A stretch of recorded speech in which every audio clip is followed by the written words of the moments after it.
आज रात को हमारे घर पे ये कौन घुस गया। मेरे सासू माँ और पतिदेव तो बहुत ज़्यादा परेशान हो गए थे और एक दूसरे को ना अपने अपने रूम से फ़ोन करने लगे कि बाहर चल के देखते हैं कौन आ गया इतनी रात को। ना ही उन दोनों ने मेरे को फ़ोन किया, ना ही मेरे को पता है कि क्या हो रहा है। हुआ ये कि शाम को ना जब हम डिनर कर रहे थे तो अमित ने बोला कि मेरे को ना ठंड जैसी फील हो रही है और मेरा सारा शरीर टूटा हुआ है, मेरे को ना शायद ज़ुकाम होने वाला है। तो हम लोग चले गए थे अपने अपने रूम में सोने। मैंने अमित को बोला कि आप ना अलग रूम में सो जाओ क्योंकि अक्षय आपको ना रेस्ट नहीं करने देगी। उन्होंने मेडिसिन खाई और वो चले गए क्योंकि पसीना पड़ना चाहिए जब हम दवाई खाते हैं ना, तो फिर थोड़ा रिलीफ होता है। मैंने उनको बोला कि आप ना पसीना पड़ने देना और वहीं सो जाना क्योंकि ये बार बार रजाई खींचेगी, फिर आपको डिस्टर्बेंस होगी और ऐसे आराम नहीं होगा। वो भी चले गए और मैं ना अक्षय को सुलाने लगी। फिर जब वो सोई थोड़ी देर मैंने ऐसे ही फ़ोन चलाया और उसके बाद ना मैंने ध्यान ही नहीं दिया कि टाइम क्या हो रहा है। मैं चली गई किचन में, मैं कहा इनके लिए काढ़ा बनाती हूँ। फिर मेरे को ध्यान आया कि दूध तो है बचा हुआ, मैं ना हल्दी वाला दूध बनाती हूँ और इसी में काढ़े का सामान डाल देती हूँ क्योंकि इससे ना बहुत रिलीफ होता है। ये ना रामबाण इलाज है। जब भी मेरे को गले में दर्द होती है या फिर खांसी ज़ुकाम होता है तो मैक्सिमम टाइम ना मैं यही पीती हूँ, तो मेरे को काफ़ी रिलीफ फ़ील होता है इससे।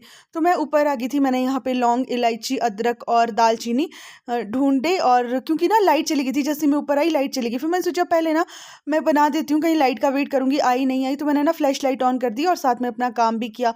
फिर यहाँ पे मैंने अदरक भी इसमें कूट के डाल दिया, जो जो मसाले चीज़ें मेरे को मिल रही थी इसमें डालने के लिए वो मैंने डाल दी।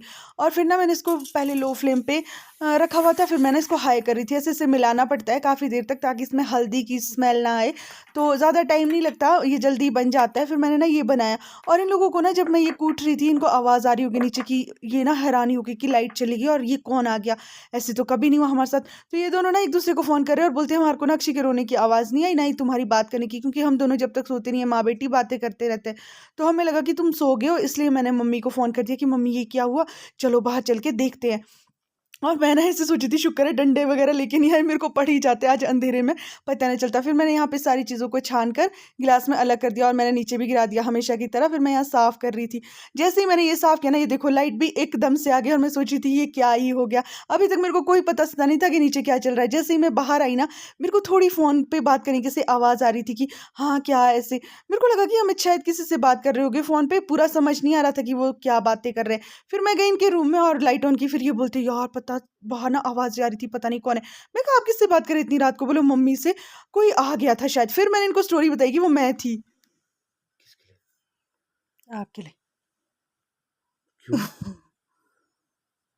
पियो। ठीक है अच्छा। सच में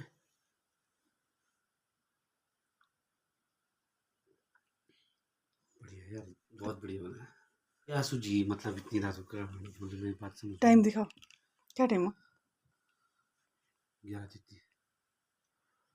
ऐसी बीवी कहाँ मिलती हाँ तभी तो मैं सोचा कि क्या हुआ है, उठा है। मतलब मैं तो पिस रही थी, गरम गरम पियो के। Bye, good night, bye thank you bye. Thank you so much. अब मैं उसकी बॉटल भूल गई, ऊपर आप जाएगी लेने? हाँ मैं जाऊँगा, कब जैसे? बस तुरंत पीता हूँ। पक्का? हम्म।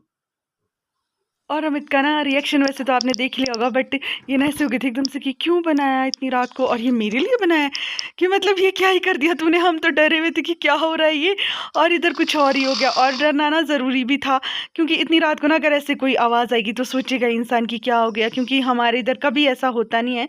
तो ये कौन ही आ गया, ये लोगों के दिमाग में कुछ और ही चल रहा है और मैं उधर मज़े से बना रही हूँ। फिर मैं रूम पे आई, अरे तो अक्षय को देखा, यहाँ देखो ये ना जिधर सराहना लगता है उधर पैर कर रही होती है, कभी कुछ कभी मतलब ऐसे सीधी कभी नहीं सोती है ये। तो मैंने इसकी सॉक्स भी नहीं उतारे थे क्योंकि जैसे ये सोई ना वैसे ही मैंने थोड़ी देर के लिए फ़ोन छेड़ा और मैं चली गई। मैंने कहा अगर मैं इसकी सॉक्स वगैरह उतारूंगी तो कहीं इसकी नींद ना खुल जाए, बाद में ही उतारूंगी, ऊपर जाती हूँ कहीं ये रोने ना लग जाए तो अरे पर इन दोनों की भी नींद खराब हो जाएगी।